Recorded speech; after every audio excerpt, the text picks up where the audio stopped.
Hello and welcome to week 14 of Jazz Pop and Rock and the official last week of lectures for this semester. Well, for our class at least. Our second listening exam is coming up next week on Thursday. The review video should be up pretty soon, so be on the lookout. I will post an announcement when it's up, so you have plenty of time to review the video before the exam. The video will be taken down on YouTube the night before the exam at midnight, so be sure you access it soon. Alright, enough talk about such exciting stuff. Let's get into a recent phenomenon that has somewhat surprisingly deep roots. Back in some form all the way to 1885, K-pop. Bands like BLACKPINK and BTS have recently made hugely successful global hits and a core of diehard fans that are so tightly knit they are trying to influence elections outside the United States. Without any further ado, let's dive into the origins of K-pop and when it first entered the American airwaves. Popular music in South Korea dates back to 1885 when an American missionary, Henry Appenzeller, began teaching American and British folk songs. These songs were known as changa and featured Western melodies sung with Korean lyrics, so from the onset there was great interest in the culture of the West in South Korea. K-pop, as the industry we know today, began more in the 1940s and 50s, however, following the liberation of the Koreas from Japanese occupation in 1945. Prominent influences on South Korean culture during this time include Nat King Cole, Marilyn Monroe, and Louis Armstrong. The K-pop genre began in the 1950s with the Kim sisters. The group were Korean-born pop singers that did not speak any English, but performed, quote, soulful renditions of American pop songs completely phonetically, close quote. They achieved huge success during the 50s, appearing on The Ed Sullivan Show 22 times. The Kim sisters were the first Korean singers to chart on the Billboard Top 100 pop charts. The next K-pop success was Kim Min-ki, a Korean folk rock singer and composer who focused on social consciousness. His song Morning Dew, released in 1970, and was the anthem of the pro-democracy movement in South Korea. His activist tendencies led eventually to the banning of his albums, but as a result, political activism played an important role in K-pop music from then on. The first modern K-pop group was a boy band in the 1990s, Seo Taiji and the Boys.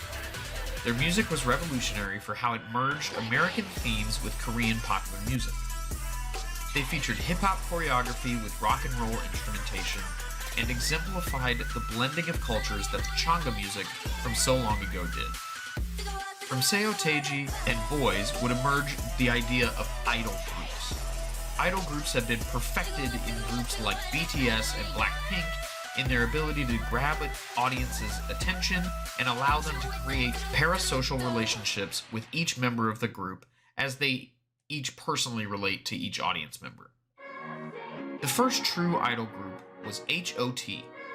They had all the features of today's idol groups when they emerged in 1997, such as genre-bending music, attractive performers, and intricate choreography. H.O.T's song Candy would become a huge hit in Korea, and they paved the way for the next big group out of Korea, G.O.D. or Groove Overdose. Other inspirations behind Groove Overdose were the boy bands from America like the Backstreet Boys, NSYNC, and Boyz II Men. Considered to be the third generation of K-pop idol groups, BLACKPINK, BTS, EXO, and 17 have made waves in America not frequently seen before. Most groups that have exploded in America have been white and pop-centered, with notable exceptions such as Destiny's Child and Boyz II Men. The popularity of K-pop groups in America can be attributed to the internet and specifically social media platforms like Instagram and TikTok. Speaking of BLACKPINK, let's discuss them a little more in length. BLACKPINK is a group now composed of 4 girls, Jisoo, Jennie, Rosé, and Lisa, and was formed in 2016 by the K-pop record company YG Entertainment.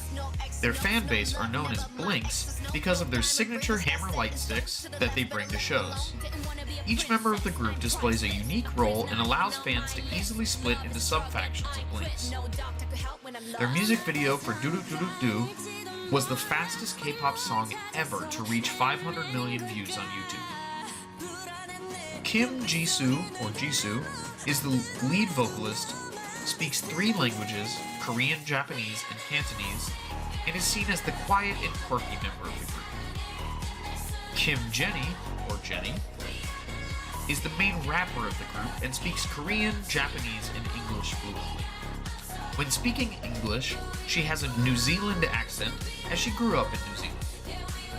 Park Chaeyoung, or Rose, is another vocalist and plays guitar and piano as well. She also grew up in New Zealand and Australia and therefore is fluent in English as well as Korean and Japanese. Lalisa Pranpriya Manoban, or Lisa, is the youngest of the group and was born in Thailand before moving to Korea. She can do a bit of everything, but is known predominantly for her dancing ability. Our documentary for this week is on Netflix and is titled BLACKPINK Light Up the Sky. It focuses heavily on the intense demands of every member of a K-pop group and their strict training regimen. Their dedication to their craft is absolutely wild, and it is so interesting to me to get to see this inside look into their lives. Our listening exam materials are Doo Doo Doo Doo Doo, the fastest K-pop song to ever hit 500 million views on YouTube, and Lovesick Girls, an upbeat feminist anthem about persevering through rejection and heartache in the pursuit of love. And that's everything.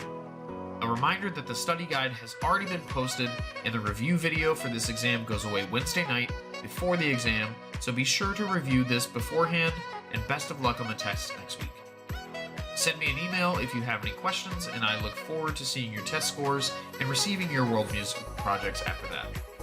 Have a wonderful break, you have earned it, and see ya!